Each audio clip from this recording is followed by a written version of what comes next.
Hey guys, today I'm going to be talking about INFJ relationship advice.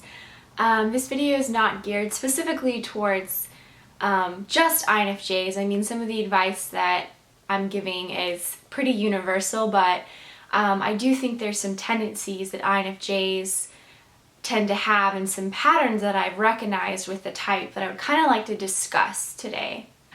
Because there's so much on this subject, I'm going to make this video into two parts, so this will be part one. Honestly, what led me to make this video was just really to help maybe some other INFJs out there. There's some tendencies that I didn't really recognize about myself until my I'm still in my early 20s, but when I was about 21, I started to notice some behavioral patterns in me that were negative and some of the things that I kind of needed to work on. So basically in this video, I kind of just wanted to share that with you and hopefully help some other INFJs, even younger INFJs. I wish so much that someone would have told me some of these tendencies when I was in high school, because I felt like it would have saved me a lot of pain and heartache had I known some things that I struggle with as an INFJ. So one of the first things I'd like to bring up is INFJ's tendency with idealism. We're not the only type that idealizes situations or people, but we do really tend to create an ideal vision of a person in our mind through an I. I have definitely been guilty of this. I have completely idealized people and held on to that idealism and sense of kind of reality that I created in my mind, even though the reality was completely different. As an INFJ, my advice would be, when it comes to romantic relationships, would really be to not idealize everything, to really look at the cold, hard, objective facts and the behavior patterns that a person is displaying.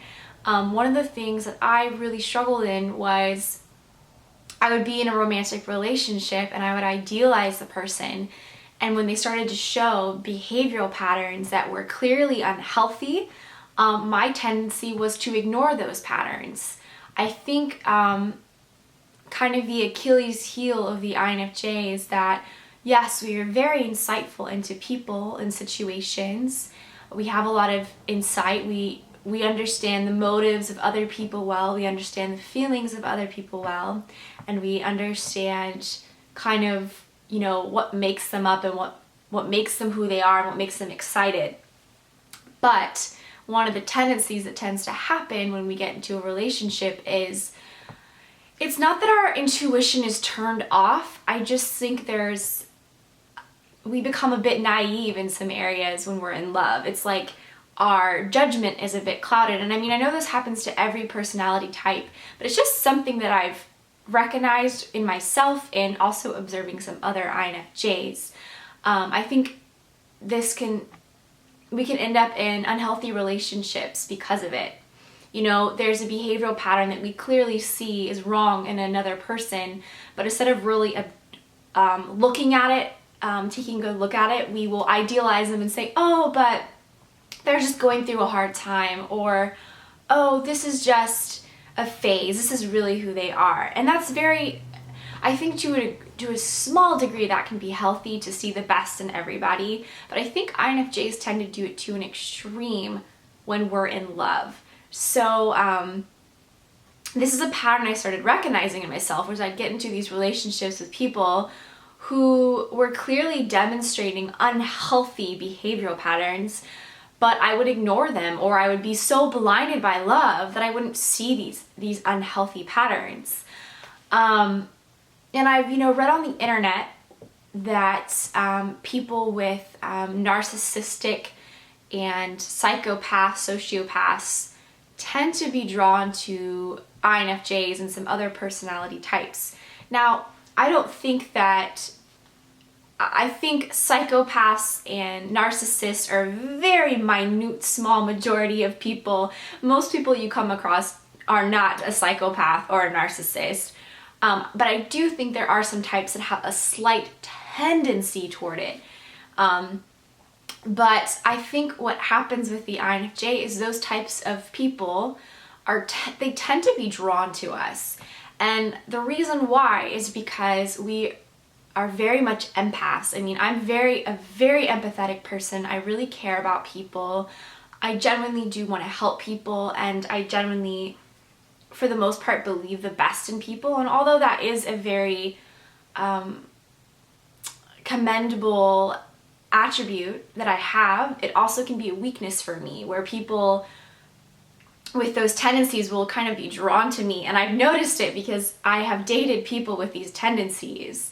I remember specifically in high school, a guy that I dated had very, very narcissistic, compulsive lying psychopath tendencies.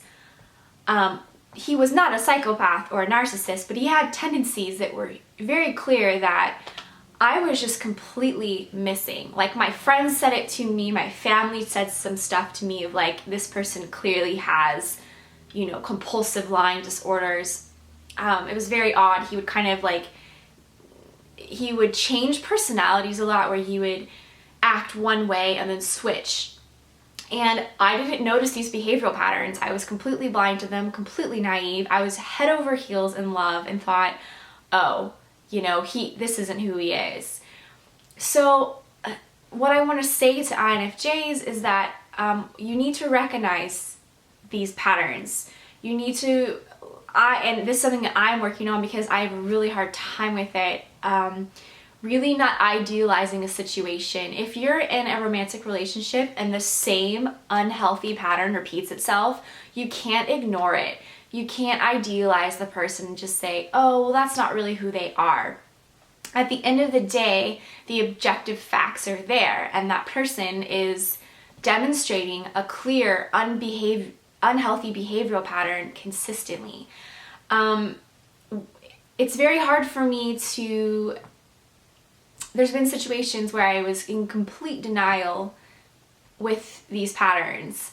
I would almost ignore them, to be honest. I think my intuition was clouded in a sense, but I mean, there are patterns that were clearly there. So yeah, to INFJs, I just wanted to say, recognize these tendencies. Start to look like, I don't think this is true for all INFJs, just a disclaimer. I'm just saying that I've seen this pattern in a few, so I wanted to talk about it because I really want to help people. I know this has been a big personal growth for me, recognizing some of these patterns, and it's helped me now when I am interested in someone and they are clearly demonstrating some weird behavioral patterns. I am much more likely to be like, oh no, this is what's going on. Whereas probably like 5 years ago, I would have just completely ignored it and just stayed in an unhealthy relationship. INFJs sometimes have a hard time leaving unhealthy relationships because we just keep thinking, oh, but it can change. Oh, but it can change. And that's a really unhealthy thinking pattern. So yeah, those are just some few things that I wanted to kind of bring up. I mean, it really comes down to self-love.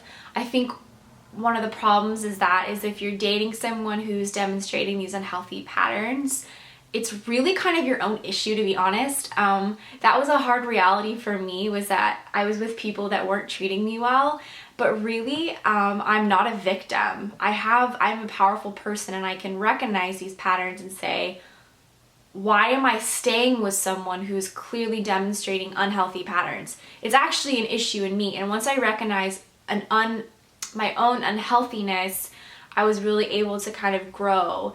And now I feel like dating will be much different for me.